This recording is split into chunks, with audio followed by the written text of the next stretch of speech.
英語聞き流しリスニング、英語テキストと MP3 ダウンロード、その他の物語はホームページからお聞きいただけます。88thpp.com 88thpp.com Chapter 13 The Rescue. The Cowardly Lion was much pleased to hear that the Wicked Witch had been melted by a bucket of water, and Dorothy at once unlocked the gate of his prison and set him free. They went in together to the castle, where Dorothy's first act was to call all the Winkies together and tell them that they were no longer slaves. There was great rejoicing among the yellow Winkies, for they had been made to work hard during many years for the Wicked Witch, who had always treated them with great cruelty. They kept this day as a holiday, then and ever after, and spent the time in feasting and dancing. "If our friends, the Scarecrow and the Tin Woodman, were only with us," said the Lion, "I should be quite happy." "Don't you suppose we could rescue them?" asked the girl anxiously. "We can try," answered the Lion. So they called the yellow Winkies and asked them if they would help to rescue their friends, and the Winkies said that they would be delighted to do all in their power for Dorothy, who had set them free from bondage. So she chose a number of the Winkies who looked as if they knew the most, and they all started away.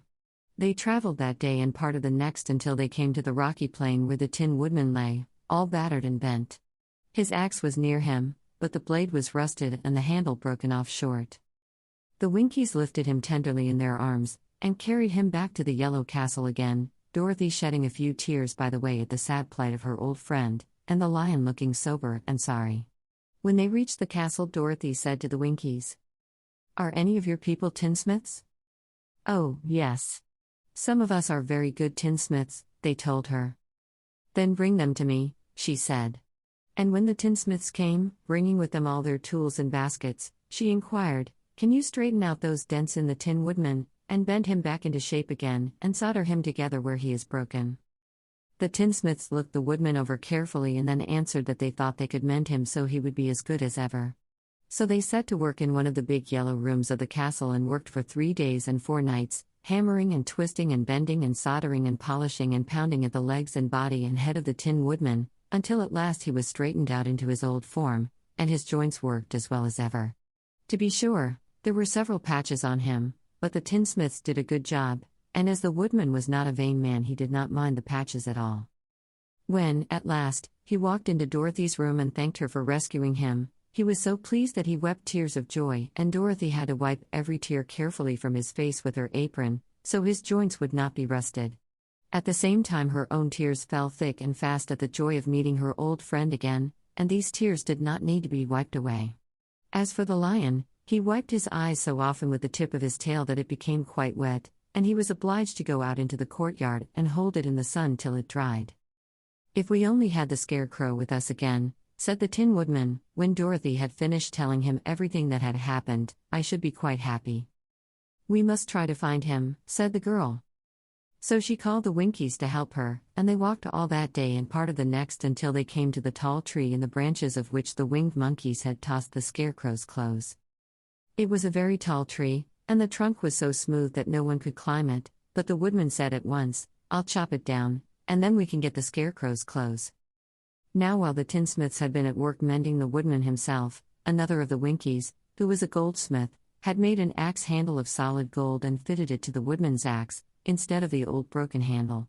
Others polished the blade until all the rust was removed and it glistened like burnished silver. As soon as he had spoken, the Tin Woodman began to chop, and in a short time the tree fell over with a crash, whereupon the Scarecrow's clothes fell out of the branches and rolled off on the ground. Dorothy picked them up and had the Winkies carry them back to the castle, where they were stuffed with nice, clean straw, and behold, here was the Scarecrow, as good as ever, thanking them over and over again for saving him. Now that they were reunited, Dorothy and her friends spent a few happy days at the Yellow Castle, where they found everything they needed to make them comfortable. But one day the girl thought of Aunt Em, and said, "We must go back to Oz, and claim his promise." "Yes," said the Woodman, "at last I shall get my heart." "And I shall get my brains," added the Scarecrow joyfully. "And I shall get my courage," said the Lion thoughtfully. "And I shall get back to Kansas," cried Dorothy, clapping her hands. "Oh, let us start for the Emerald City tomorrow." This they decided to do. The next day they called the Winkies together and bade them goodbye. The Winkies were sorry to have them go, and they had grown so fond of the Tin Woodman that they begged him to stay and rule over them and the yellow land of the West. Finding they were determined to go, the Winkies gave Toto and the lion each a golden collar, and to Dorothy they presented a beautiful bracelet studded with diamonds, and to the Scarecrow they gave a gold-headed walking stick, to keep him from stumbling, and to the Tin Woodman they offered a silver oil can, inlaid with gold and set with precious jewels. Every one of the travelers made the Winkies a pretty speech in return, and all shook hands with them until their arms ached. Dorothy went to the witch's cupboard to fill her basket with food for the journey, and there she saw the golden cap. She tried it on her own head and found that it fitted her exactly. She did not know anything about the charm of the golden cap, but she saw that it was pretty, so she made up her mind to wear it and carry her sunbonnet in the basket. Then, being prepared for the journey, they all started for the Emerald City, and the Winkies gave them 3 cheers and many good wishes to carry with them.